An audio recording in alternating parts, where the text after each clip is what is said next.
வணக்கம். தந்தையின் பாட்காஸ்ட் செய்திகளை வாசிப்பது நான் கார்த்திகா பிரகாஷ். முதலில் தலைப்புச் செய்திகளை பார்க்கலாம். ஒரே நாடு ஒரே தேர்தல் என்ற திட்டத்தின் மூலமாக ஒரே அதிபராக இருப்பதற்கு சதி நடப்பதாக முதலமைச்சர் ஸ்டாலின் குற்றச்சாட்டு. இந்தியாவின் மூன்றாவது பெரிய கட்சியான திமுகவின் எம்பிக்கள் யாருக்கும் குழுவில் இடமளிக்கவில்லை எனவும் விமர்சனம்.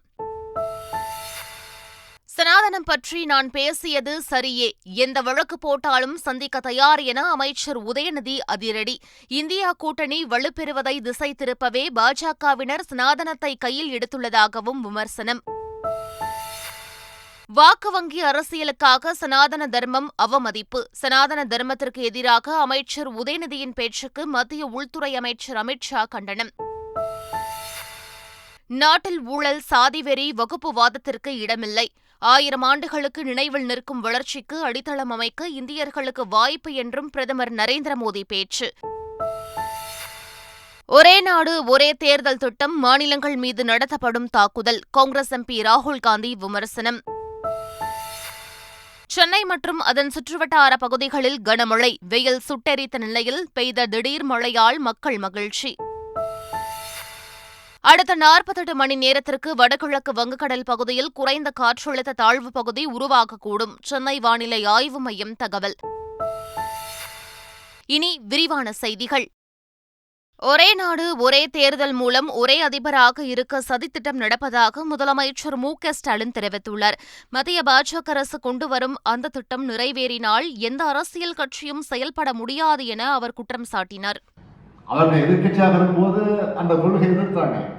இப்போ எதிர்கட்சியாக இருக்கிறப்போ, திமுக ஆளுங்கட்சியாக இருக்கிறப்போ அதே அதிமுக அதை ஆதரிக்க இந்த சட்டம் நிறைவேறிட்டா திமுகவுக்கு மட்டும் இல்லை, எந்த அரசியல் கட்சியும் நாட்டில் செயல்பட முடியாது, அரசியல் கட்சி நடத்த முடியாது. ஆக ஒன்மேன் ஷோ ஆகிடும். ஒரே நாடு ஒரே தலைவர் அதிபர் அப்படின்னு அவர் அனௌன்ஸ் பண்ணிட்டு போயிடலாம். ஆக தேர்தலே கிடையாது, ஒரே நேரத்தில் ஒரே தேர்தல் தான் வைக்க போறோம்னு சொல்றாங்க.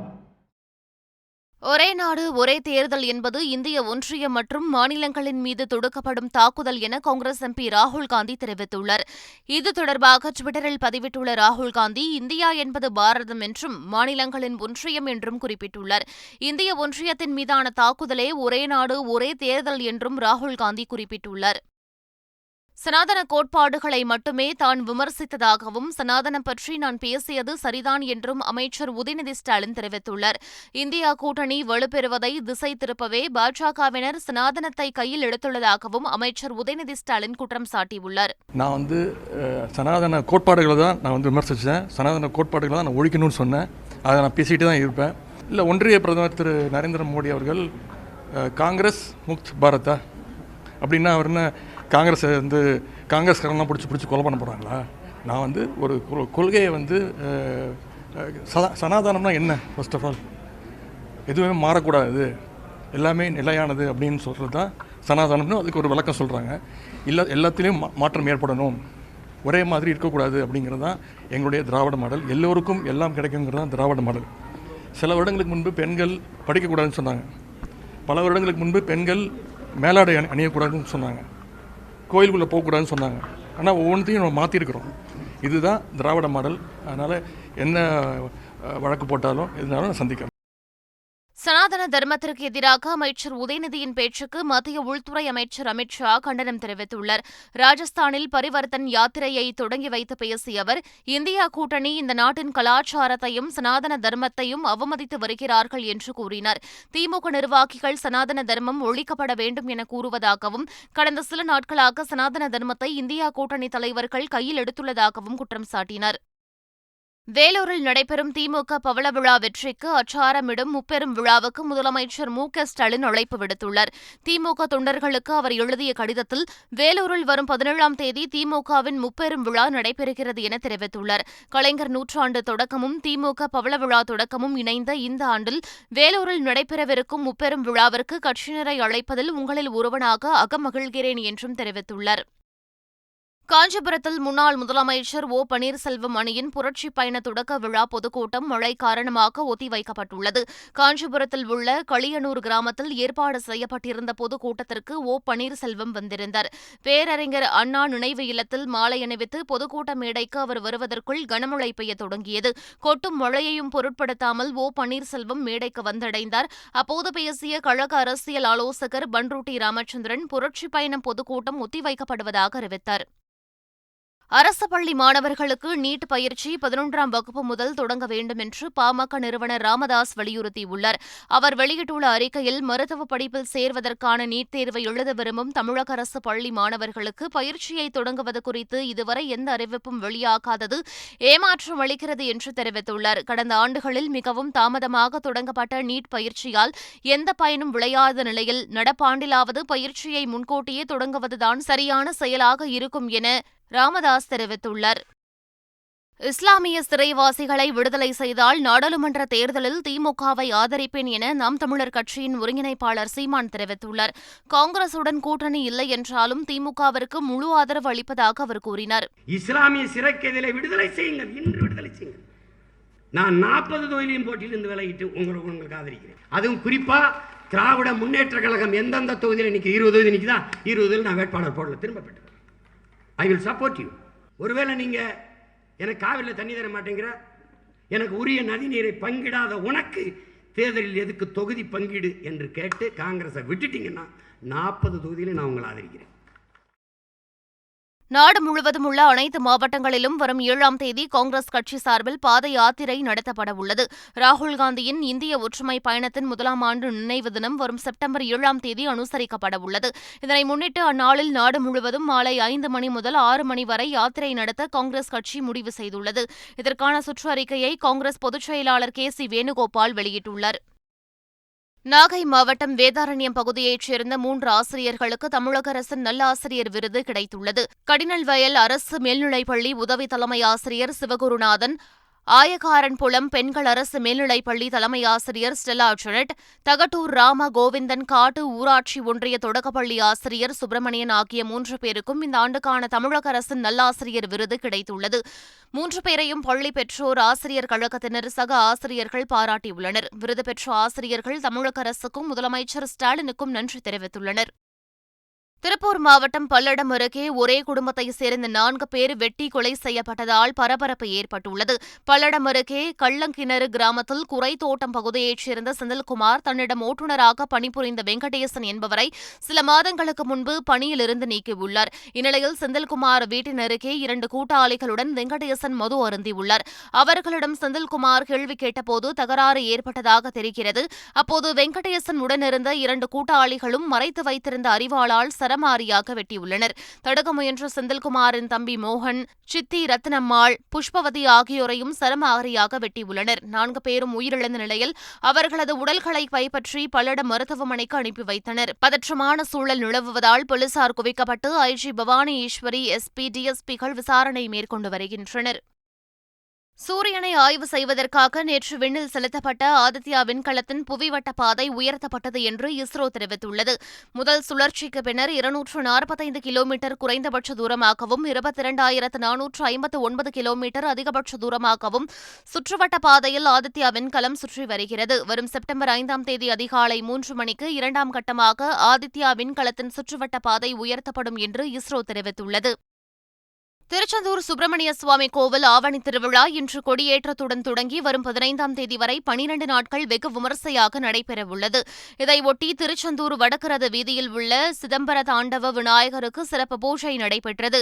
கொடிப்பட்டத்துக்கும் தீபாராதனை காட்டப்பட்டது. பின்னர் கொடிப்பட்டம் யானை மீது வைத்து 8 வீதிகளிலும் உலா சென்று கோவிலுக்கு கொண்டு செல்லப்பட்டது. ஆவணி திருவிழாவின் முக்கிய நிகழ்ச்சியான தேரோட்டம் வரும் 13ஆம் தேதி காலை நடைபெறவுள்ளது. கன்னியாகுமரி மாவட்டம் நாகர்கோவில் அருகே நன்சை நிலங்களில் கட்டிடம் கட்ட அனுமதி கொடுக்கப்பட்ட விவகாரத்தில் புத்தேரி ஊராட்சி மன்ற தலைவரை பதவி நீக்கம் செய்து மாவட்ட ஆட்சியர் ஸ்ரீதர் உத்தரவிட்டுள்ளார். ராஜகமங்கலம் ஊராட்சி ஒன்றியம் புத்தேரி ஊராட்சி மன்ற தலைவராக திமுகவை சேர்ந்த கண்ணன் 2020ஆம் ஆண்டு தேர்வு செய்யப்பட்டார். ஊராட்சி பகுதியில் நன்சை நிலங்களில் கட்டிடங்கள் கட்டுவதற்கு அரசு விதிமுறைகளை மீறி அனுமதி வழங்கியதாகவும் அதற்காக தனது அதிகாரத்தை துஷ்பிரயோகம் செய்ததாகவும் புகார்கள் எழுந்தன. இதனையடுத்து நீதிமன்ற உத்தரவின்படி கண்ணனை ஊராட்சி மன்ற தலைவர் பதவியில் இருந்து நீக்கி மாவட்ட ஆட்சியர் ஸ்ரீதர் உத்தரவிட்டுள்ளார். சிறைவாசிகளை நல்வழிப்படுத்தும் வகையில் மதுரை மத்திய சிறையில் அமைதி கல்வி திட்டம் தொடங்கப்பட்டுள்ளது. சிறைத்துறை டிஐஜி அமரேஷ் புஜாரி நடவடிக்கையால் தமிழகம் முழுவதும் உள்ள அனைத்து மத்திய சிறைகளிலும் உலக அமைதி பேச்சாளர் பிரேம் ராவத் குழுவினர் மூலமாக அமைதி கல்வி திட்டம் என்ற பெயரில் சிறப்பு பயிற்சி வகுப்புகள் நடப்பதற்கு ஏற்பாடு செய்யப்பட்டுள்ளது. இப்பயிற்சி சிறைவாசிகளுக்கு தினந்தோறும் காலை 1 மணி நேரம் வீதம் 10 நாட்கள் வழங்கப்படுகிறது. 2047க்குள் இந்தியா வளர்ந்த நாடாக மாறும் என்று பிரதமர் நரேந்திர மோடி நம்பிக்கை தெரிவித்துள்ளார். பிடிஐ செய்தி நிறுவனத்திற்கு பிரத்யேக பேட்டியளித்துள்ள பிரதமர் மோடி, அடுத்த 1000 ஆண்டுகளுக்கு நினைவில் நிற்கும் வளர்ச்சிக்கு அடித்தளம் அமைக்க இந்தியர்களுக்கு இன்று பெரும் வாய்ப்பு உள்ளது என்று கூறினார். 2047க்குள் இந்தியா வளர்ந்த நாடாக மாறும் என்றும், நாட்டில் ஊழல், சாதிவெறி, வகுப்புவாதத்திற்கு இடமில்லை என்றும் பிரதமர் நரேந்திர மோடி தெரிவித்துள்ளார். சைபர் குற்றங்களை எதிர்த்து போராடுவதில் உலகளாவிய ஒத்துழைப்பு தேவை என்றும் பிரதமர் நரேந்திர மோடி தெரிவித்தார். நாடாளுமன்ற சிறப்பு கூட்டத்தொடர் வரும் 18ஆம் தேதி தொடங்கவுள்ள நிலையில் இந்தியா கூட்டணியின் நாடாளுமன்ற குழு தலைவர்களுடன் காங்கிரஸ் தலைவர் மல்லிகார்ஜுன கார்கே ஆலோசனை மேற்கொள்ளவுள்ளார். டெல்லியில் கார்கே இல்லத்தில் வரும் 5ஆம் தேதி இரவு 8 மணிக்கு இந்த கூட்டம் நடைபெறவுள்ளது. இக்கூட்டத்தில் நாடாளுமன்ற சிறப்பு கூட்டத்தொடரில் வலியுறுத்த வேண்டிய விஷயங்கள் குறித்து விவாதிக்கப்படவுள்ளன. தமிழ்நாட்டிற்கு நாள்தோறும் வினாடிக்கு 5000 கன அடி நீர் திறக்க வேண்டும் என்ற உத்தரவை மறு ஆய்வு செய்யக்கோரி காவிரி நீர் மேலாண்மை ஆணையத்தில் கர்நாடகா மனு தாக்கல் செய்துள்ளது. காவிரியிலிருந்து உரிய நீரை திறந்துவிடக் கோரும் தமிழ்நாடு அரசின் மனுவை உச்சநீதிமன்றம் வரும் 6ஆம் தேதி விசாரிக்க உள்ளது. இந்நிலையில் கர்நாடக அரசு காவிரி நீர் மேலாண்மை ஆணையத்தில் மறு ஆய்வு மனு தாக்கல் செய்துள்ளது குறிப்பிடத்தக்கது. இலங்கையில் நடைபெறும் ஆசிய கோப்பை கிரிக்கெட் தொடரில் இடம்பெற்றுள்ள இந்திய கிரிக்கெட் அணியின் வேகப்பந்து வீச்சாளர் ஜஸ்பிரித் பும்ரா இந்தியா திரும்பியுள்ளார். இலங்கையிலிருந்து விமானம் மூலம் பும்ரா மும்பை வந்துள்ளார். தனிப்பட்ட காரணங்களுக்காக பும்ரா இந்தியா திரும்பியுள்ளார். பும்ராவிற்கு விரைவில் குழந்தை பிறக்க இருப்பதாகவும் அதனால் அவர் மும்பை திரும்பியிருப்பதாகவும் கூறப்படுகிறது. முருகப்பா தங்கக்கோப்பை ஹாக்கி தொடரின் இறுதிப் போட்டியில் வென்ற அணிக்கு தமிழ்நாடு விளையாட்டுத்துறை அமைச்சர் உதயநிதி ஸ்டாலின் கோப்பை மற்றும் காசோலையை வழங்கினார். 94வது அகில MCC முருகப்பா தங்கக்கோப்பை ஹாக்கி தொடர் சென்னையில் நடைபெற்று வந்தது. இதன் இறுதிப் போட்டியில் இந்தியன் ரயில்வே அணி கர்நாடக அணியை 5-2 என்ற கோல் கணக்கில் வீழ்த்தி வென்றது. இந்த போட்டியை நேரில் கண்டுகளித்த அமைச்சர் உதயநிதி ஸ்டாலின் வெற்றி பெற்ற இந்தியன் ரயில்வே அணிக்கு கோப்பை மற்றும் காசோலையை வழங்கினார். ஆசிய கோப்பை கிரிக்கெட் தொடரில் இந்தியா நேபாள அணிகளுக்கு இடையிலான லீக் போட்டி இன்று நடைபெறுகிறது. குரூப் ஏ பிரிவில் இடம்பெற்றுள்ள பாகிஸ்தான் அணி சூப்பர் 4 சுற்றுக்கு ஏற்கனவே தகுதி பெற்றுள்ளது. இந்நிலையில் இப்பிரிவில் எஞ்சியுள்ள இந்தியா மற்றும் நேபாள அணிகள் இலங்கையின் பள்ளக்கெலே மைதானத்தில் இன்று பலப்பரட்சை நடத்துகின்றன. இந்திய நேரப்படி மதியம் 3 மணிக்கு தொடங்கும் இப்போட்டியில் வெற்றி பெறும் அணி சூப்பர் 4 சுற்றுக்கு முன்னேறும் என்பது குறிப்பிடத்தக்கது. சென்னை மற்றும் புறநகர் பகுதிகளில் கனமழை கொட்டி தீர்த்தது. ஆலந்தூர், ஆதம்பாக்கம், மீனம்பாக்கம், பரங்கிமலை, கிண்டி, தரமணி, பெருங்குடி, துரைப்பாக்கம் உள்ளிட்ட பகுதிகளில் மழை வெளுத்து வாங்கியது. ஒரு சில இடங்களில் சாலைகளில் மழைநீர் தேங்கி நின்றதால் வாகன ஓட்டிகள் பெரும் சிரமத்திற்கு ஆளாகினர். அதேபோல் செங்கல்பட்டு மற்றும் அதன் சுற்றுவட்டார பகுதிகளில் கனமழை கொட்டி தீர்த்தது. சிங்கப்பெருமாள் கோவில், மறைமலை நகர், கூடுவாஞ்சேரி, ஊரப்பாக்கம், ஆத்தூர் உள்ளிட்ட இடங்களில் இடி, மின்னல் மற்றும் பலத்த காற்றுடன் வெளுத்து வாங்கியது. 3 மணி நேரத்திற்கும் மேலாக பெய்த கனமழையால் வெப்பம் தணிந்து குளிர்ச்சி நிலவுகிறது. பொதுமக்கள் மற்றும் வாகன ஓட்டிகள் மகிழ்ச்சியடைந்துள்ளனர். தமிழகத்தில் கனமழைக்கு வாய்ப்புள்ளதாக சென்னை வானிலை ஆய்வு மையம் அறிவித்துள்ளது. குமரி, நெல்லை, தென்காசி, தேனி, திண்டுக்கல், வேலூர், ராணிப்பேட்டை மற்றும் திருவள்ளூரில் ஓரிரு இடங்களில் கனமழை பெய்ய வாய்ப்புள்ளதாக தெரிவிக்கப்பட்டுள்ளது. சென்னை மற்றும் புறநகர் பகுதிகளில் இடி, மின்னலுடன் கூடிய லேசானது அல்லது மிதமான மழை பெய்யக்கூடும் எனவும் சென்னை வானிலை ஆய்வு மையம் தெரிவித்துள்ளது. மேலும் அடுத்த 48 மணி நேரத்திற்குள் வடகிழக்கு வங்கக்கடல் பகுதியில் குறைந்த காற்றழுத்த தாழ்வுப் பகுதி உருவாகக்கூடும் எனவும் தெரிவிக்கப்பட்டுள்ளது. மீண்டும் தலைப்புச் செய்திகள். ஒரே நாடு ஒரே தேர்தல் என்ற திட்டத்தின் மூலமாக ஒரே அதிபராக இருப்பதற்கு சதி நடப்பதாக முதலமைச்சர் ஸ்டாலின் குற்றச்சாட்டு. இந்தியாவின் 3வது பெரிய கட்சியான திமுகவின் எம்பிக்கள் யாருக்கும் குழுவில் இடமளிக்கவில்லை எனவும் விமர்சனம். சனாதனம் பற்றி நான் பேசியது சரியே, எந்த வழக்கு போட்டாலும் சந்திக்க தயார் என அமைச்சர் உதயநிதி அதிரடி. இந்தியா கூட்டணி வலுப்பெறுவதை திசை திருப்பவே பாஜகவினர் சனாதனத்தை கையில் எடுத்துள்ளதாகவும் விமர்சனம். வாக்கு வங்கி அரசியலுக்காக சனாதன தர்மம் அவமதிப்பு. சனாதன தர்மத்திற்கு எதிராக அமைச்சர் உதயநிதியின் பேச்சுக்கு மத்திய உள்துறை அமைச்சர் அமித் ஷா கண்டனம். நாட்டில் ஊழல், சாதிவெறி, வகுப்புவாதத்திற்கு இடமில்லை. 1000 ஆண்டுகளுக்கு நினைவில் நிற்கும் வளர்ச்சிக்கு அடித்தளம் அமைக்க இந்தியர்களுக்கு வாய்ப்பு என்றும் பிரதமர் நரேந்திர மோடி பேச்சு. ஒரே நாடு ஒரே தேர்தல் திட்டம் மாநிலங்கள் மீது நடத்தப்படும் தாக்குதல் காங்கிரஸ் எம்பி ராகுல் காந்தி விமர்சனம். சென்னை மற்றும் அதன் சுற்றுவட்டார பகுதிகளில் கனமழை, வெயில் சுட்டெரித்த நிலையில் பெய்த திடீர் மழையால் மக்கள் மகிழ்ச்சி. அடுத்த 48 மணி நேரத்திற்கு வடகிழக்கு வங்கக்கடல் பகுதியில் குறைந்த காற்றழுத்த தாழ்வு பகுதி உருவாகக்கூடும், சென்னை வானிலை ஆய்வு மையம் தகவல். இத்துடன் பாட்காஸ்ட் செய்திகள் நிறைவு பெறுகின்றன. வணக்கம்.